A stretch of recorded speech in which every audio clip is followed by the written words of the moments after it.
आपला ज्वारीचा उपमा खाण्यासाठी तयार आहे. उपमा.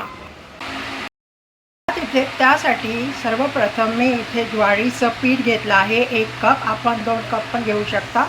1 कांदा घेतला आहे छोटासा, 1 टोमॅटो घेतला आहे, 2 लिंबू घेतले आहे, मिरची घेतली आहे, 2 मिरच्या घेतल्या आहे, तुम्ही तुमच्या अंदाजानुसार घेऊ शकता. शेंगदाणे थोडेसेच घेतले आहे आणि तेल घेतलं आहे तळण्यासाठी, फोडणीसाठी. आणि कढीपत्ता घेतला आहे 15 पाकळ्या घेऊ शकता, तुम्हाला लागेल तसा कढीपत्ता तुम्ही घेऊ शकता. आणि कोथिंबीर घेतली आहे वरती गार्निशिंगसाठी. आणि गाजराचे काप आणि शिमला मिरचीचे काप घेतले आहे उपमामध्ये टाकण्यासाठी. आणि भागीरथी ज्वार आटा घेतला आहे. हे मी अमूलचं घी घेतलं आहे. इथे मी ज्वारीचं पीठ घेतलं आहे. ते चांगले ड्राय रोस्ट करून घेतले पाहिजे, सारखे हलवले पाहिजे, करपून दिले नाही पाहिजे. मंद आचेवर ज्वारीचे पीठ भाजत आहे.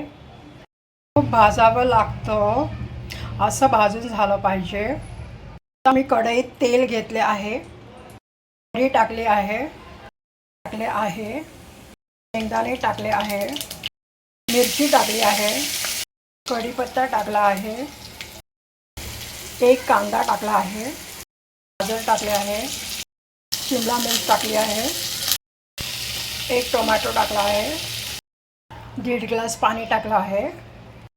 मोठ्या गॅसवर 1 उकळी येऊ द्यावी पाण्याला. भाज्या सर्व शिजल्या पाहिजे, पाण्याला चांगली उकळी आली पाहिजे. मग आपण ते पुढे काय करायचं ते सांगू शकतो. छान वास सुटला आहे. आता गॅस मंद करून त्यात ज्वारीचे रोस्ट केलेले पीठ टाकले आहे. खरंच खूप सुंदर वास सुटला आहे. आता आपण याच्यात 2 चमचे तूप टाकणार आहोत. आवडीनुसार साखर टाकणार आहोत. इथे मीठ टाकून, इथे बघू शकता मी मीठ घालून चांगले हलवून घेतले आहे. आपला ज्वारीचा उपमा खाण्यासाठी तयार आहे.